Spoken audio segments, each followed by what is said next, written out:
Good leadership is broad, complex, dynamic, and it's often challenging. Most of us don't do well long-term as leaders if we keep doing things the same way we've always done them. On this episode, if you aren't already, how to get moving. This is Coaching for Leaders, episode 374. Produced by Innovate Learning, maximizing human potential.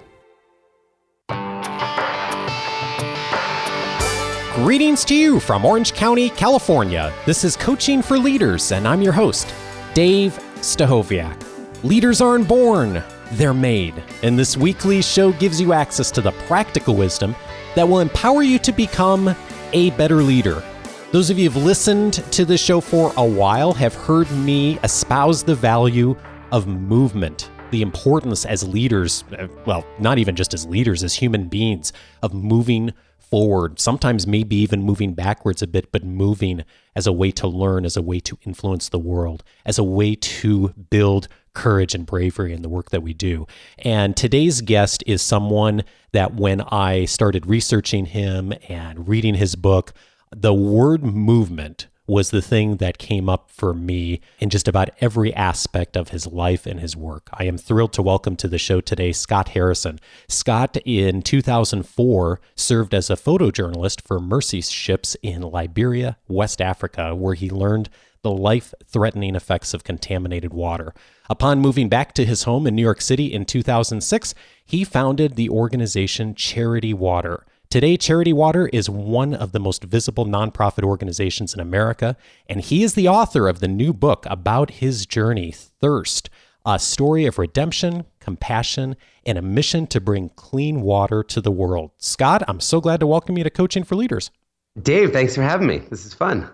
Your story of Charity Water, as I mentioned in the bio, maybe starts officially in 2004, but I think after learning more about your story, that the real story probably starts when you were 4 years old.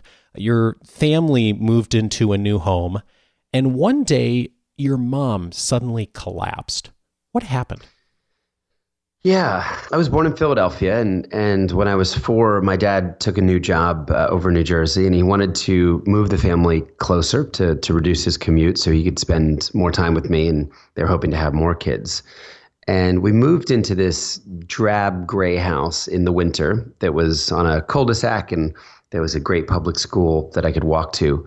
But unknown to all of us, this house had a carbon monoxide gas leak. And this was before they had actually invented the detector. You know, now you could go to Home Depot and buy them in blister packs. So we didn't know this. And it was the dead of winter. On New Year's Day, my mom passes out unconscious on the bedroom floor. And after a long series of blood tests, they identified this massive amounts of carbon monoxide, carboxyhemoglobin, in her bloodstream. And my dad and I had been getting a little sick too, but we'd only been sleeping in the house. He'd been commuting, working long hours at a new job, and I was at school out at my friend's house afterwards. So it was really mom who bore the brunt of this. And what happened, she didn't die, thankfully, but her immune system from that moment was irreparably destroyed. And her body's ability to process or fight off anything chemical from that point just was compromised. So mom began living almost in a vacuum. Everything made her sick. She wore charcoal masks. She was connected to oxygen. We built her a safe room up in a tile bathroom that was washed with special soap, and the door was covered in tinfoil, and her army cot was washed in baking soda 20 times, really trying to sterilize her environment so she wouldn't get sick. So this was just weird as a kid, and I was immediately thrust into a caregiver role, helping dad take care of mom, helping to do the cleaning around the house and the cooking for mom, cook her special meals, etc. And family planning stopped. So I grew up an only child with a really sick mom. Looking back now, what was different about your childhood than the other kids around you and your friends? I think If you'd asked me growing up, I would have lamented the fact that, why couldn't my mom be like the other moms, and why did my mom have to be so weird? There was definitely a sense of missing out. But I think now with a little more perspective, it really taught me that I was needed. I was absolutely needed to keep this family together, to make this family run. And I was given a lot of responsibility as a kid. And I just had to do a lot of things that other kids didn't have to do. So I think there was this, wow, I'm needed, I'm valued, I'm loved, and I could probably do anything. And you almost had, as a child, what I think many of us don't really step into, and maybe till our 20s or 30s, of a lot of, by necessity, ownership over the situation, and also the necessity and the desire to want to make it better. Yeah, I actually wanted to be a doctor when I grew up. I mean, my plan was to go to college and then medical school and try and help my mom get better and then help other sick people. So there was definitely a sense of duty and responsibility and really, a lot of compassion as a kid. I mean, she deeply struggled. That then morphed into much more of a teenage angst and rebellion around 17, 18. And at 18 years old, actually, I pretty much gave everybody the middle finger and said, look, I'm sick of playing by other people's rules. I'm sick of being the one taking care of others. I'm going to go and have some fun myself. And that led to a really radical change. I mean, I wound up moving to New York City, joining a band. When the band broke up, becoming a nightclub promoter, and effectively assuming every vice that you might imagine would come with the territory of working at 40 different nightclubs over a 10-year span. And, faith had a part to play in it. I'd been brought up in a very religious household. My parents were Christians. They decided not to sue the gas company for negligence. I think they could have gotten millions and millions of dollars, but they just didn't want to become bitter. And I was raised as this kind of virtuous kid playing piano in church on Sunday mornings, and I didn't drink, I didn't smoke, I didn't curse. And at 18, it was just, okay, now it's time to explore all that stuff I wasn't allowed to do. And New York City was an amazing place to do that. Yeah. I mean, I know that this is obviously not the path your parents wanted you to go down at 18. And looking back, of course, you have substantially turned away from that life as well. And yet the part of the story that's really fascinating to me is, at 18 years old, you went into New York City and started promoting shows and stepped into this life and were incredibly successful financially and from a business standpoint. And I'm just curious, where did that come from? The savviness to be able to step in and to influence in so many different capacities in business.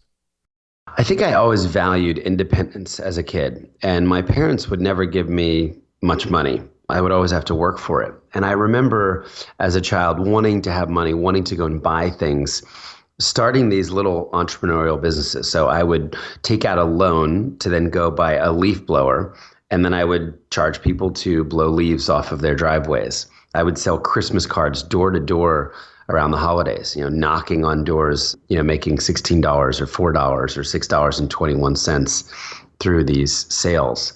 So there was just the spirit of, I'm my own man. I want my own money to go buy things. I mean, the first car I bought was a 1980 BMW that I think it had 300,000 miles on it, Dave. I mean, wow. This was a lemon, right? But I wanted a BMW. I bought it from a farmer for $1,200, and my dad, of course, warned me that I'd spend 5 times that on the car just fixing it. And I'm like, I don't care. I want a red BMW that stick shift with a sunroof, and I had to have it. And of course, he was right, although he might have lowballed what it cost me to keep that stupid thing running, just for my vanity. So there was just this sense of creating a life of trying out new things, a sense of adventure and travel that, and maybe because my childhood felt repressed, that this was the opposite of expression of that. So many things in my life have just been extreme 180-degree turns. There's this, almost everything I do is all in. And I think that started at a young age. Yeah, indeed. And speaking of the 180-degree turns, you ended up at a New Year's Eve event in South America 10 years into this lifestyle and promoting clubs, and everything changed. Yeah, and if I just give, the listener a picture of my disgusting life at that point, here's a guy that has moved to New York, walked away from faith, morality, and, smoked 2 packs of cigarettes for a day, every day for 10 years, heavy drinking problem, heavy gambling problem, heavy pornography and strip club problem, a user of cocaine, of ecstasy, of MDMA, of Special K. I mean, pretty much everything short of heroin. But my life actually looks kind of amazing from the outside. I'm flying around to Milan and Paris for Fashion Week, and I'm driving a BMW, and I've got a Rolex watch, and my girlfriend is in the cover of fashion magazines, and there's a grand piano in my New York apartment. And so from the outside, it looked like I was doing great, but I was really rotting inside. And I realized on this trip to South America that I'd somehow slowly, but then suddenly become just the worst person that I knew. And I was morally bankrupt. I was spiritually bankrupt. I mean, I was leaving perhaps one of the most meaningless legacies that a person could leave. I mean, I was just getting people drunk. My actual job, I made money by getting people wasted in nightclubs and trying to charge them $800 for a bottle of champagne or $20 for a vodka and soda. So what was interesting about the contrast again was this realization dawned on me in a setting that was a beautiful setting. Everything was right. It was the perfect vacation with the most beautiful, perfect people, everything I had been chasing. And I just realized in that moment, there's never going to be enough. I'm chasing all the wrong things. There will never be enough money. There'll never be enough girls. There'll never be enough status. Someone's always going to have a better watch and a better car and more fame, and this is going to end in ruin. And it's like the veil was lifted. It's almost like the game of musical chairs that I've been playing for 10 years. And one day the music stops and I've got nowhere to sit down. And it was jarring. It was jolting. And I began to long for home, long for the sacred upbringing, the virtue of that my parents had tried to teach me.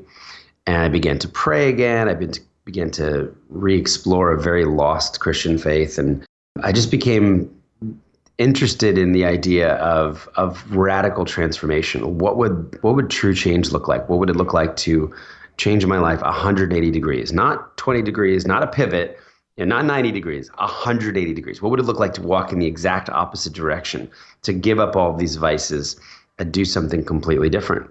And it took me about 6 months, and there's a lot more to that story. But in the summer of that year, I wound up selling almost every possession that I had and applying to the famous humanitarian charities that I'd heard of over the years. And my idea for what might be opposite was sell everything I own, quit the vices, and go serve the poor for 1 year. 1 year almost as a penance or a tithe for the 10 years that I'd selfishly wasted. And the great irony is that I actually first sell everything and give up my apartment and then apply to the organizations. And I just get denied. No one will take me. No serious, credible humanitarian organization knows what they would do with a nightclub promoter. Right. It doesn't matter that I could get 1,000 people to stand outside a velvet rope and beg for the chance of spending $20 on a cocktail that cost us 20 cents to make.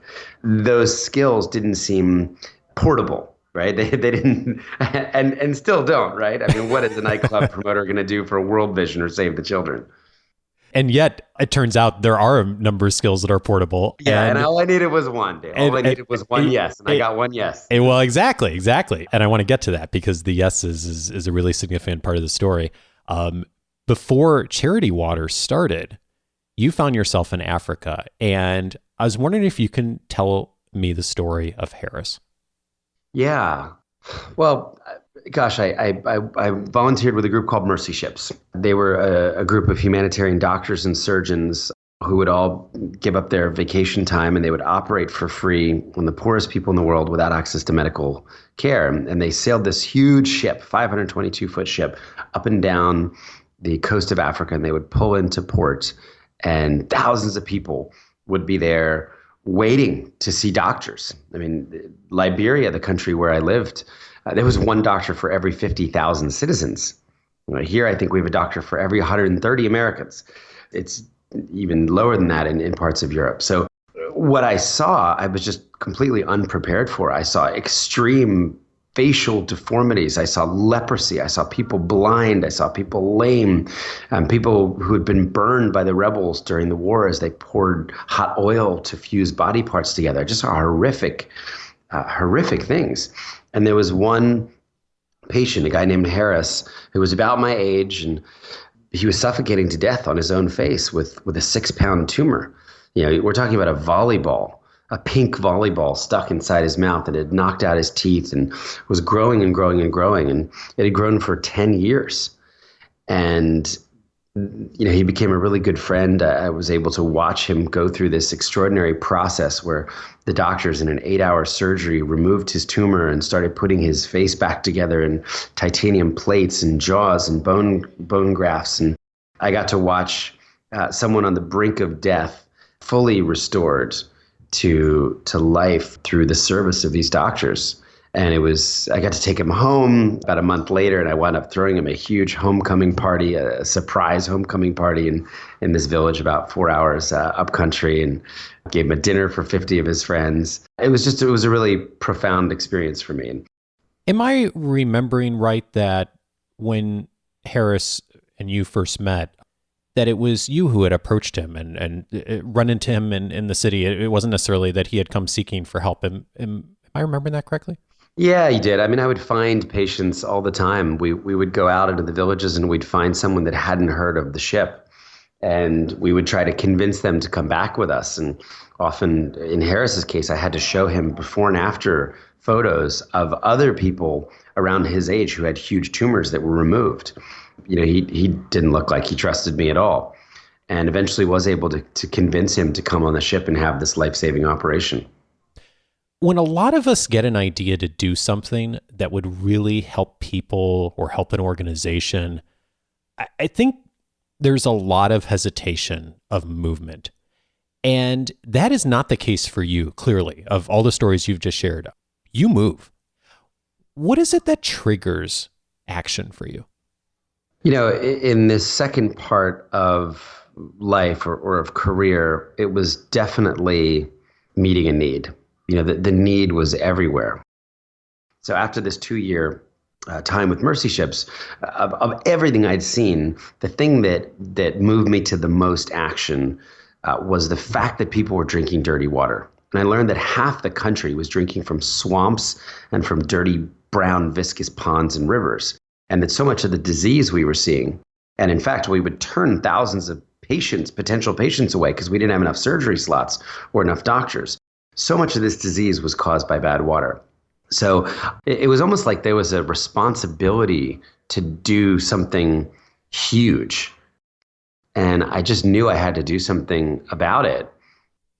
Charity Water has really become an incredibly visible organization, and you've all been lauded for the incredible work you've done, not only for helping people, but also for the way you've approached the marketing and getting the branding out for the organization. And one of the things you write in your book is that people always ask how we scored so many wins early on and what my process was for turning a no into a yes. And then you say, truthfully, the no's stayed no's most of the time, but I simply asked so many people that eventually I gathered enough yeses to get things done. What was that like? Dave, I mean, I have a lot of energy. I just remember in those early days, I was making 10 pitches or presentations a day. I would wake up, I would schedule, 2 breakfasts, sometimes 3 breakfasts, and I'm just out there telling the story. And this is back in New York. So I finished my time with Mercy Ships, did 2 years there. I said, I'm going to come back and pick one thing. I'd seen a lot. I'm going to pick one thing and make a huge impact in it. And that thing was water. And at the time, there were 1 billion people living worldwide without access to clean water.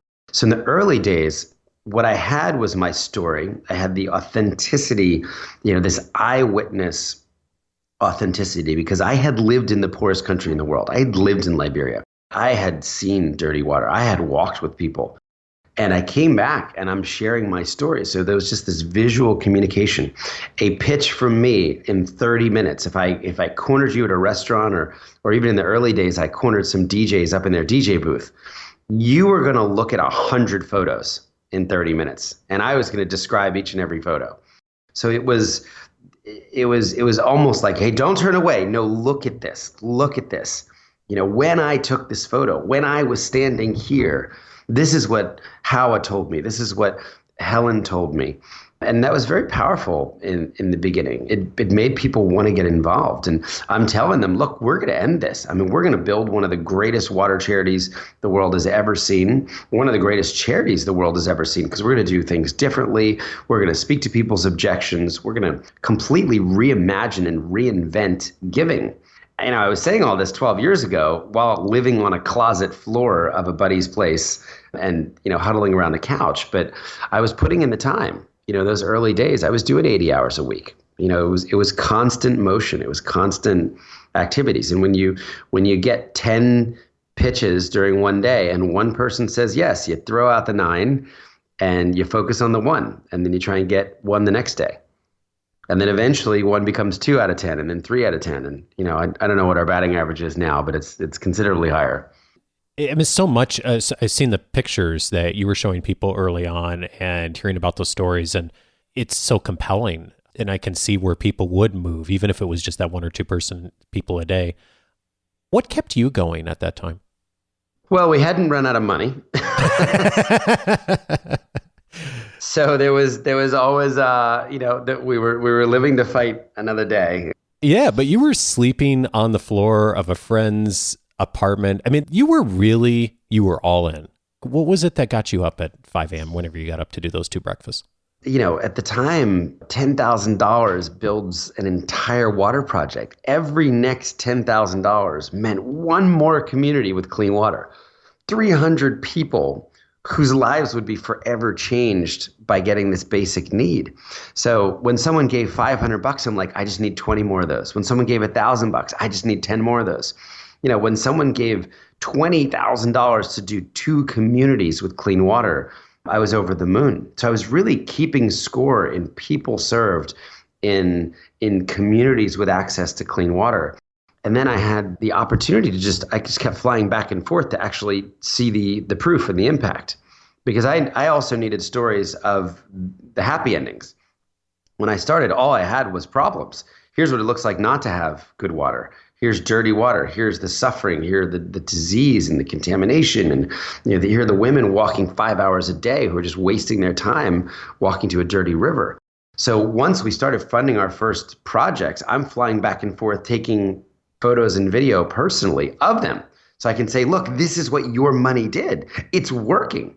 Right? This was the before and this was the after. And I was using these images and I was finding my energy to keep going from those stories of transformation.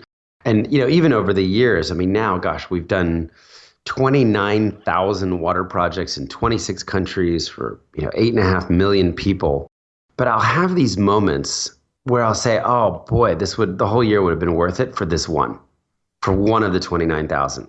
Because of the profound impact that I know it's made on one family, on one woman, with tears streaming down her face when she tells me how much clean water has meant to her and how much it's changed her life. So I think I was wise enough to know that I would need this relationship back and forth. Here, raising money, raising awareness, building the organization. There, seeing the impact and bringing those stories back.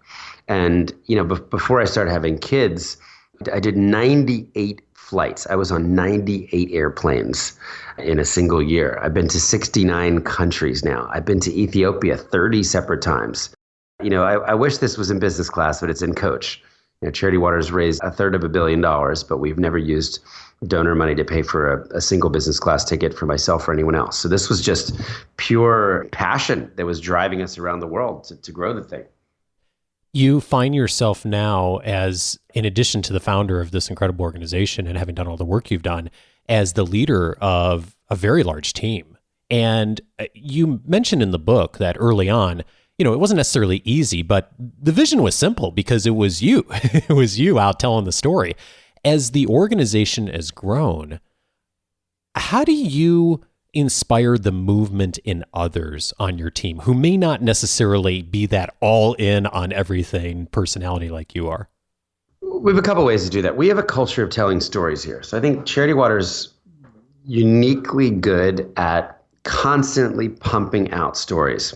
I think we're better at that even than design and branding. And that's just, we see stories everywhere and we just tell them. We just have a culture of, oh, I just got back and let me tell you this amazing story. Or oh, I just ran into a fundraiser who donated her birthday. Or, oh, this little girl in Vancouver, she just did 12 lemonades for Charity Water. And at her last lemonade stand, do you know what? She got a local band to perform on her sidewalk. And this little girl just sent us $5,600 of lemonade sales.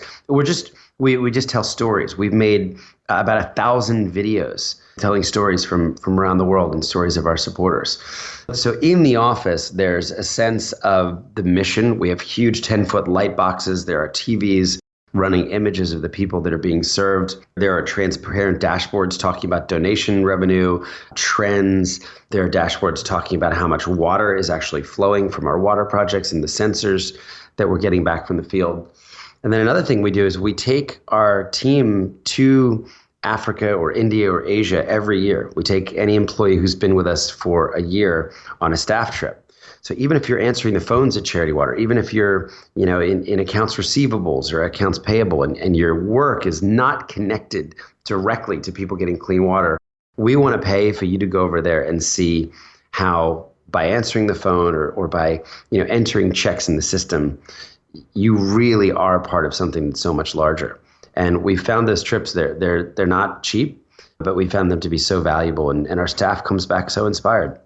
And so much of the organization is about movement too. The Charity Water that was 10 years ago is by vision very similar, but by practice, as far as the business model, has changed a lot in the last 10 years too. How have you kept innovation going so consistently? We love the new. We love embracing the new. And the organization has always felt like a startup. I think that's why we've been embraced by so many founders in Silicon Valley. Our biggest donors are the donors or the founders of Twitter and Spotify and Facebook and key executives at Apple. We behave not like a nonprofit. We don't behave like a traditional nonprofit, because none of us learned anything traditional. I mean, I started this at 30 with zero nonprofit experience. So I started with a white piece of paper and I got just to talk to everyday people and say, what would the perfect charity look like? What would you want? How would you want that charity to behave? How would you want them to treat you as a donor?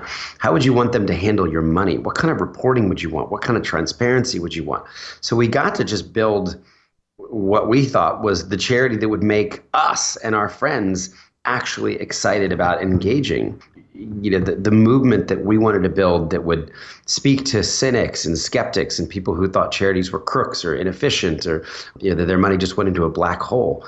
We just tried to do everything differently. So much of that has been driven by technology, whether it's putting all of our projects up on Google Earth or Google Maps, or whether it's mounting GPS trackers to our drilling rigs in Ethiopia and putting our rigs on Twitter, whether it's monitoring 1 billion liters of flow from the most remote villages so that we know our wells are working over time and we can see what time people are using them and how much water they're taking. Whether it's virtual reality. I mean, we did our first virtual reality film 4 years ago. We shot it on 8 GoPros that were donated. And we used that VR film. There was an 8-minute story of a 13-year-old girl getting clean water for the first time in her life. We used that VR film before people were even making VR films to raise millions and millions of dollars because we were early. We have teams now here that are exploring the use of blockchain to further transparency, or putting our rigs up on the ledger with smart contracts. We're exploring augmented reality. I mean, we're just so excited at moving the conversation forward. And all of this ties back to our core values, the core value of transparency, of connecting donors and showing them their impact. If I can, show you or I can show your kids where $20 goes and the power of a $20 donation to actually impact someone's life, I'm creating a virtuous circle of giving. You're gonna tell your friends about it and you're gonna give more. I'm winning back your trust. For those who are listening to this and thinking about movement, one of the things that I hope you hear is thinking about what you want to move on. And of course, one of the things I'd also recommend is checking out this book, Thirst. So much of it, Scott, it just inspires me to want to do more and to move on things. And for those who are inspired by the story and want to support Charity Water, what's the best way for people to do that? Yeah, well, the book actually supports Charity Water, so it's my story, but then it really becomes the story of the organization. And I wanted to put in so many lessons for entrepreneurs, people who are building businesses and maybe struggling. I mean, we went through so many struggles, and I wanted to just get honest and vulnerable with that, and in the hopes it might help others. I think there's stuff in there for social entrepreneurs, and I would hope that I would be proof that it is truly never too late to change. The chances are you'll read this and say, well, I am definitely not as bad as that guy. and if that guy can quit all that and walk in a different direction and, raise $1/3 billion from, 1 million donors in 100 countries and get married and have kids and a beautiful family, like it's no one's beyond redemption. You're not only, I think, does your past not define you, you can use the horrible things in your past and you can actually redeem them. You can use them for good. So just buying Thirst is helping the organization. All my, net author proceeds, the advance, all that goes straight to the organization. And then there's another community that we're really passionate about called The Spring. And in the same way that people are showing up for Netflix or Spotify or Dropbox every month, this is a community of people now from 100 countries who are showing up for clean water every month. And our promise to them is whether they give $30 a month or $100 a month or $300 a month, we will use 100% of that. We even pay back credit card transaction fees. And we send 100% to the field, and then we will share stories of impact and let people know just how those monthly contributions are making a difference. So people could just learn more about that at thirstbook.com or charitywater.org/spring. So we're going to get all those links in the show notes and this week's weekly leadership guide going out on Wednesday for those of you who are inspired to learn more. It is a fascinating model, a fascinating reengineering of how charity works, and it's really inspiring, Scott. I have one more question for you. I saw somewhere in a recent article or video with you mentioning that your mom was really looking forward to seeing your book come out. And then I saw you posted earlier this summer that she had passed away. What did your mom teach you about leadership? Well, first, I was so glad she got to read it. She fought for almost 40 years for her health and got to meet my children. So she got to spend time with her grandkids, and then wound up pretty suddenly passing away from late stage pancreatic cancer. So it actually was completely unrelated to the carbon monoxide. I saw my mother fight and fight and fight against all odds. And there was this incredible sense of optimism. And she never became bitter. She never, waved her fist in the air at God and said, how could you let this happen to me? She never waved her fists in the air at this gas company that was truly negligent. She was a person of deep faith and deep character, and was always just looking up and was always incredibly optimistic. And it's funny, my wife and I talk about this sometimes, but it's almost impossible for me to hold a grudge. I mean, I can't think of anyone in my life that I'm angry at. And I never go to bed angry. Like, I just never go to bed saying, oh, that person betrayed me or didn't do what they said they were going to do. And that's been like for years now. And I think I really learned that from Mom, the ability to just very easily forgive and move on and look for the best in people. Scott Harrison, CEO and founder of Charity Water, the book Thirst, a story of redemption, compassion, and a mission of bringing clean water to the world. Scott, thanks for your time. Hey, thanks so much for having me.